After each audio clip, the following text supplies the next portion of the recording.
안녕하세요. 주말에 가는 집입니다. 드디어 중단이 되었습니다. 바로 지난번 저희가 보도자료가 나오자마자 영상으로 공유드렸던 불법 농막 엄정하게 관리하겠습니다 라고 한 내용인데요. 이때 밝혔던 게 농지법 시행규칙 개정안을 마련하여 입법 예고를 한다고 밝혔는데요. 이 입법 예고가 중단이 되었습니다. 오늘은 이 어처구니 없는 농막 규제에 대해서 전체적으로 알아보고, 그럼 현재까지의 내용을 바탕으로 농막에 대해서 어떤 식으로 설치가 가능한지 등 앞으로의 예상에 대해서도 이야기해 보도록 하겠습니다. 입법 예고가 중단되기는 했으나 그래도 나중에 또 어떠한 규제가 나올지 모르고, 또 현재까지 정리된 사항을 꼼꼼하게 확인하셔야 앞으로 걱정 없이 즐거운 농막 생활을 하실 수 있습니다.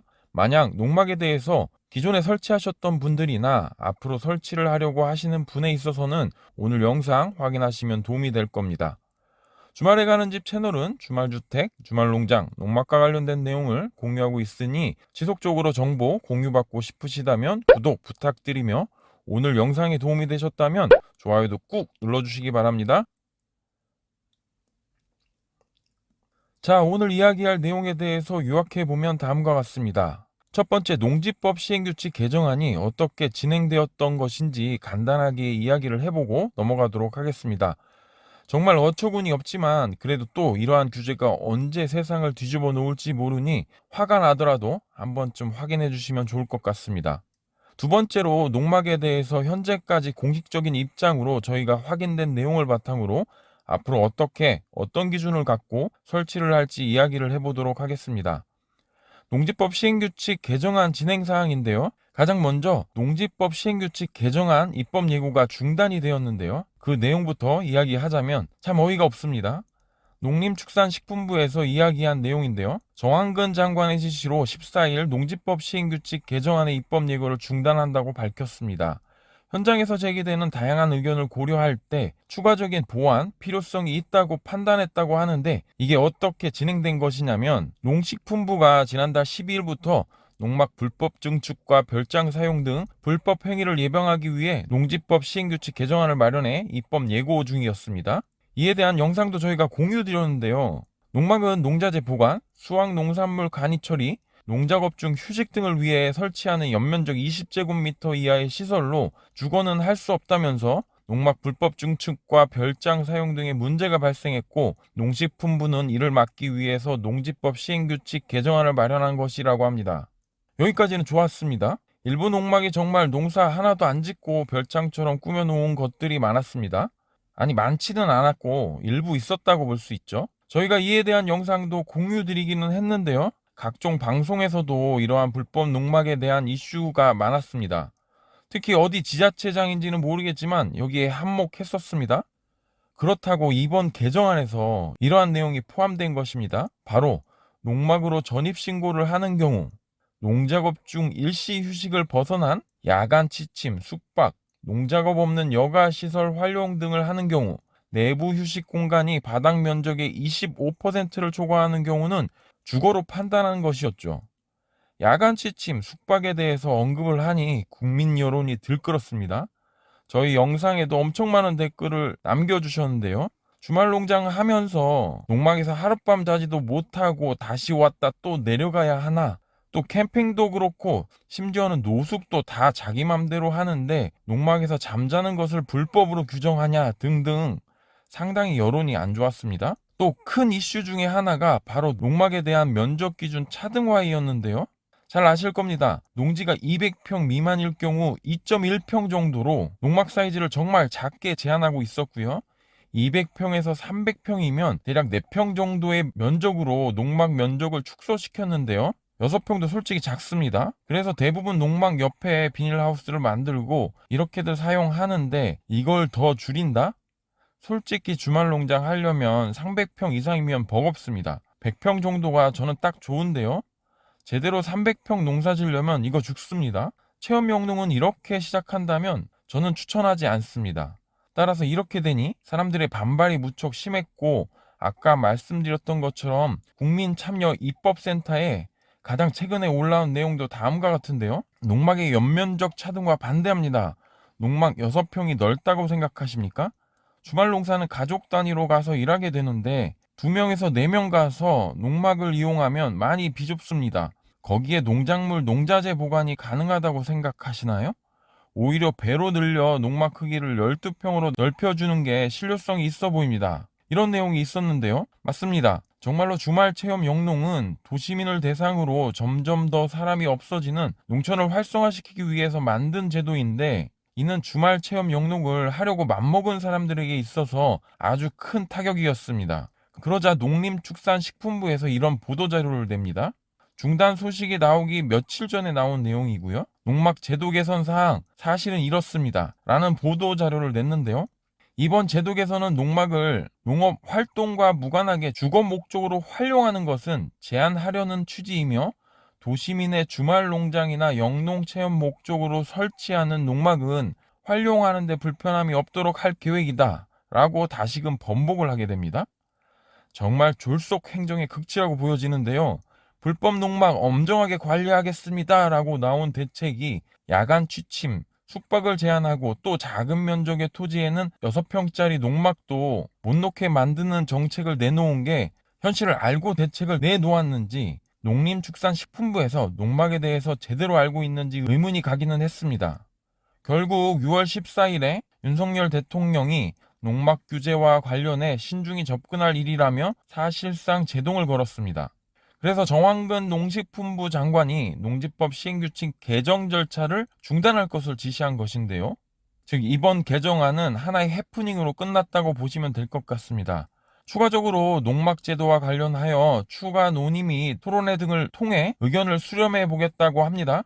참 다시 정리를 하는 입장에서도 이렇게 소위 포화 농막에 대해서 규제 방안을 어찌 이리 모르는지 정말 어이가 없습니다.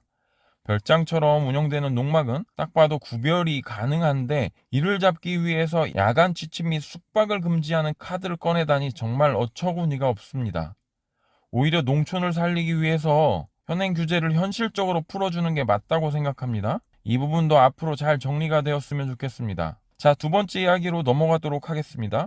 이제 다시 농막의 규제가 현재까지 있는 부분을 통해서 우리가 어떻게 해야 하는지에 대해서 잘 생각해 볼 차례입니다. 이번 개정안이 중단되었다고 하더라도 현재까지 정리된 농막 규제는 꼭 알고 있으셔야 합니다. 그래야지 농막이 있는 분은 자신의 농막이 단속되어 원상복구를 해야 하는지 문제가 되지 않는지 판단할 수 있고, 농막을 하나쯤 만들어 보고자 하는 분은 농막을 어떻게 만들지 잘 판단하실 수 있을 겁니다. 현재까지 정리된 농막 규제에 대해서 몇 가지 포인트를 알려드리도록 하겠습니다. 첫 번째가 자갈 및 판석, 데크입니다. 이건 저희 농막 사례인데요. 지난번 내용 공유드렸듯이 매년 농지 이용 실태조사가 이루어집니다. 이때 대상이 되는 것이 농막이 포함된 농지인데요.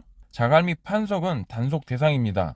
저희는 이를 이미 알고 있긴 했지만 그래도 이렇게 빨리 단속이 될지는 몰랐습니다. 연장 신고 때 치울 생각을 하고 있었지만 이번에 단속이 되었는데요. 앞으로 자갈 및 판석을 농막을 놓을 때 농지의 많은 면적에 이를 깔면 나중에 포크레인을 다시 불러야 하는 수고를 겪게 되니 이 점 꼭 확인하시고 농막에 허용된 연면적 20제곱미터 정도만 생각하셔야 합니다.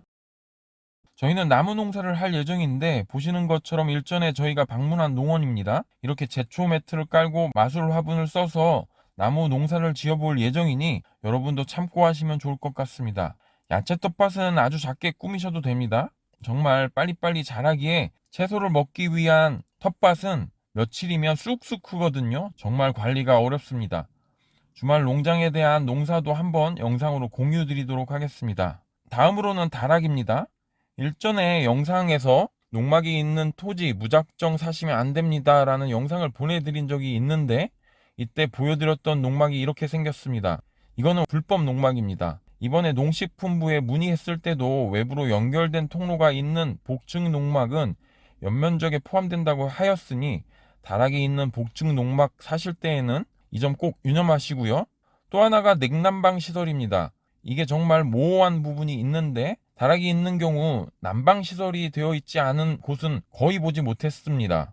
이 또한 기존 법규의 해석 시 결론으로 이렇게 지침이 내려왔다고 합니다. 이 부분도 꼭 조심하셔야 되는데요. 다만 난방시설은 솔직히 탈거도 어렵지 않고 단속하기도 쉽지 않을 것 같아 그냥 사용하다 문제가 되면 조치하는 것도 방법인 것 같습니다.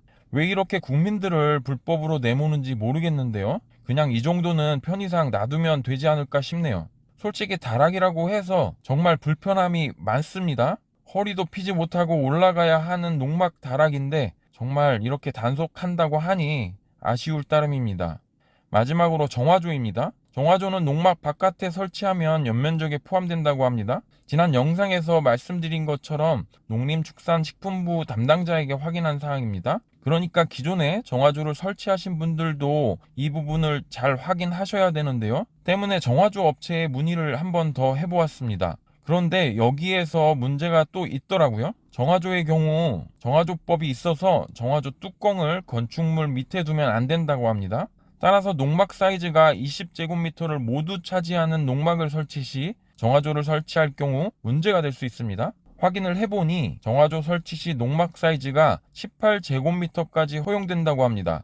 따라서 정화조 설치하기 위해서는 꼭 3/6, 18제곱미터의 일반 컨테이너 사이즈 농막을 설치하는 것을 추천드립니다. 일부 농막 업체들은 이런 것을 무시하고 3/6.6 등의 20제곱미터에 근접한 보다 큰 면적의 농막을 만드는데 앞서 말씀드린 문제점을 감안한다면 마음 편하게 60cm를 포기하시는 게 좋을 것 같습니다. 이렇게 세 가지 정도를 꼭 확인하셔야 되는데요.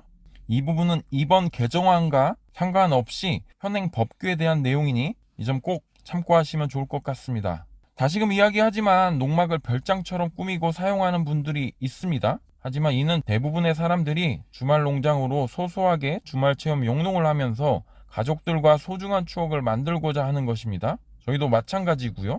어떤 지역의 지자체장이 불법 농막을 호화롭게 꾸며서 문제가 되었던 게 이슈가 되었었는데 농막도 멋지게 꾸미고 잔디 마당에 데크까지 이런 사람들만 제재하면 됩니다. 대부분이 농막에 가면 풀부터 뽑습니다. 텃밭 만들어 놓았지만 그동안 자란 잡초 뽑느라 정말 땀 흠뻑 흘리고요. 이러다가 저녁 때 직접 가꾼 채소를 가지고 삼겹살이라도 구워 먹고 하는 것이지 마치 주말 농장을 운영하는 사람들이 다들 농막을 별장처럼 사용하지는 않습니다.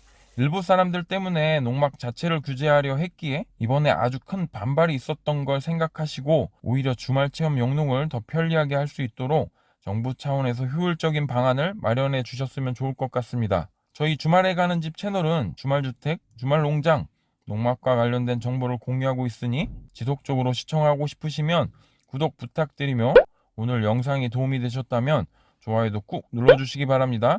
이상으로 주말에 가는 집이었습니다. 감사합니다.